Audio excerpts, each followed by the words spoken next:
여러분, 오늘은 콘택트 렌즈에 관련해서 몇 가지 말씀드리려고 합니다. 이 시중에 콘택트 렌즈 아주 많아요. 종류가 아주 많죠. 소프트 렌즈, 하드 렌즈, RGB 렌즈라고도 하고, 심지어 서클 렌즈 또는 색소가 들어가 있는 컬러 렌즈 등 그 종류만 해도 아주 수십 종, 수백 종이 될 것 같아요. 먼저 아주 훌륭한 의료기기로서 콘택트 렌즈가 잘 사용되어졌을 때 아주 우수한 시력교정술에 대한 될 수 있다는 부분은 분명히 좀 밝히고 싶습니다. 하지만 제조사와 우리 대한민국 정부 산하 KFDA가 공인한 바대로 그 콘택트 렌즈를 잘 사용을 하시게 됐을 때에는 눈에 아주 건강에 무리가 없게끔 사용할 수 있지만, 무분별한 콘택트 렌즈의 장기간의 착용이나 제대로 세척을 안 하시게 된다 등등등을 하셨을 적에는 오히려 눈에 해로움을 가져다주는 도구가 될 수 있기 때문에 무분별한 콘택트 렌즈 사용은 안 하셨으면 좋겠어요. 그러면 콘택트 렌즈와 우리 눈의 역학관계에서 그 원리를 살펴보게 되면 왜 콘택트 렌즈의 무분별한 사용이 좋지 않은지 알 수 있으니까 같이 화면 좀 보실까요? 약간 어두워서 잘 안 나왔는데요, 이분은 이제 환자분의 왼쪽 눈의 사진이에요. 보시면 하얀색 빛비가 왼쪽에서 오른쪽으로 눈을 스캔을 하게 되는데, 얘는 적외선 레이저고 얘가 지나가는 딱 이 부위에 눈의 단면이 보시면 이렇게 나타나게 됩니다. 이것은 눈의 앞부분이에요. 그래서 우리가 앞전자를 사용해서 전완부라고 얘기를 하고, 영어로는 anterior segment라는 이름을 갖는 한마디로 CT 사진이다 생각하시면 됩니다. 하나씩 살펴보시면 양쪽 옆에 흰자위가 포함되어 있어요. 이 흰자위는 불투명하죠. 그래서 모든 빛을 반사시켜 버리기 때문에 양쪽 옆에 흰자위가 이렇게 반사가 돼서 전부 다 빨갛게, 밀도가 매우 높기 때문에 이렇게 나타나게 되고, 우리 눈의 검은 눈동자, 여기서부터 여기죠. 이것이 우리 눈에 시력을 주는 각막이라는 조직인데, 얘는 투명하답니다. 이렇게 휘어져 있습니다. 얘가 눈의 뚜껑처럼 휘어져 있게 되는데, 이 휘어진 정도는 사람마다 눈마다 다 다르답니다.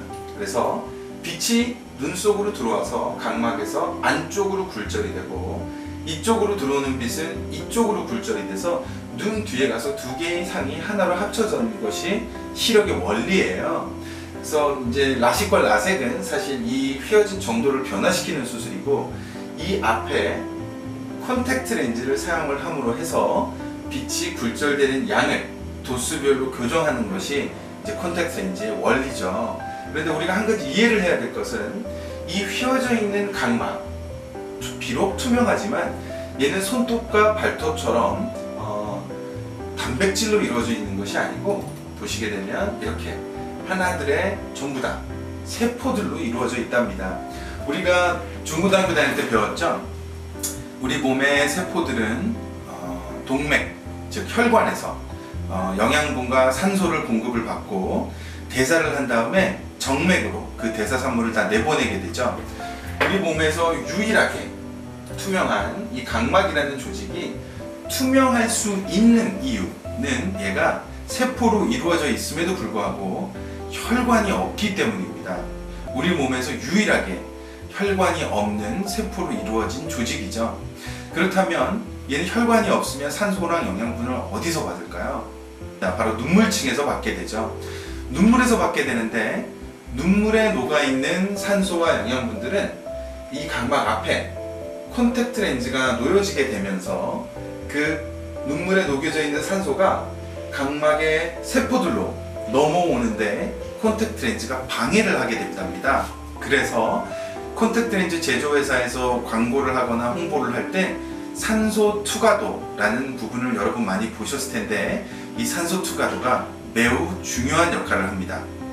보시다시피 이러한 콘택트 렌즈의 산소 투과도가 높으면 높을수록 각막에 많은 양의 산소와 영양분을 공급을 하기 때문에 건강한 렌즈다라고 얘기를 할 수가 있겠고요.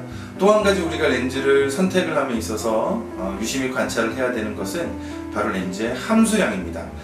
렌즈가 얼마만큼의 물 성분, 즉 수분을 함유를 하고 있냐, 함수량을 보셔야 되는데, 함수량이 무조건 높은 렌즈일수록 좋은 것은 아니랍니다. 즉 본인 눈이 매우 건조한 건조증을 앓고 있다면 함수량이 매우 높은 렌즈보다는 오히려 함수량이 약간 낮은 렌즈를 사용해서 역삼투압 현상을 이용해서 눈에 수분이 공급이 될 수 있도록 하는 것이 현명한 방법입니다. 얼핏 이해가 되진 않겠지만 콘택트 렌즈에 물 성분이 아주 많게 되면 오히려 각막의 표면에서 렌즈 쪽으로 물이 삼투압 현상에 의해서 끌려나가는 아주 안 좋은 현상이 생기기 때문에 적절한 함수량과 높은 산소 투과도가 있는 렌즈를 사용하는 것이 가장 바람직합니다.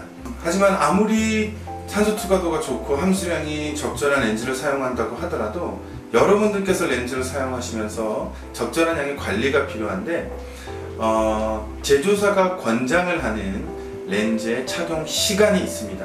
그 시간을 초과를 해서 우리가 밤늦게 피곤해서 렌즈를 착용하고 잠자리에 든다든지 하게 된다면 오히려 좋지 않은 결과가 있기 때문에 항상 제조회사의 권고를 참고하는 것이 중요하고요. 렌즈를 세척을 할 때 가장 흔하게 받는 질문인데 대부분의 분들은 렌즈의 중앙 이 부분을 세척을 하는데 가장 많은 노력을 들이시죠. 하지만 사실 이 렌즈의 이 가쪽 부분, 즉 눈물이 렌즈 밖에서 이 가쪽을 통해서 눈 안으로 들어와서 각막에 공급이 되기 때문에 이 가쪽을 깨끗하게 세척을 해주는 것이 무엇보다도 중요하겠습니다. 즉 손가락을 이용해서 안쪽에서 바깥쪽으로, 안쪽에서 바깥쪽으로, 안쪽에서 바깥쪽으로 이 렌즈의 엣지라고 하는 이 가장자리를 잘 세척을 해주시는 것이 중요하고요. 세척액은 반드시 수돗물이 아닌 렌즈 세척액을 사용하는 것이 중요합니다. 왜냐하면 수돗물에도 아칸타미바 같은 세균성 증식 물질들이 증식을 할 수가 있기 때문에 수돗물을 사용하는 것은 올바른 방법이 아닌 것 같습니다. 근래 많은 여성분들께서 미용 목적으로 컬러 렌즈 착용 많이 하시죠? 여러 개의 렌즈들이, 컬러 렌즈들이 시중에 존재를 하는데요. 컬러 렌즈가 무조건 눈에 나쁜 것은 아닙니다. 그렇다면 KFD에서 허가를 내줬을 리가 만무하죠. 컬러 렌즈를 선택하심에 있어서 가장 중요한 것은 사실 이것이 렌즈라고 얘기를 하면 렌즈의 안쪽 표면이고 렌즈의 바깥쪽 표면이라고 생각을 했을 때 렌즈의 안쪽 부위에 색소가 묻어있는 렌즈들이 있습니다. 그렇게 된다면 눈 바로 닿는 부위에 색소가 있어서 당연히 각막 건강에는 좋지 않겠죠. 이 얇은 렌즈의 막 가운데 이 한 가운데에 색소가 포진되어 있는 렌즈들이 있습니다. 컬러 렌즈를 고르실 때에는 반드시 색소가 렌즈의 한 가운데에 즉 안쪽에 눈에 직접 닿는 부위에 없다는 점을 반드시 확인하시고 사용을 하는 것이 건강한 사용 방법이라고 할 수 있겠죠. 네.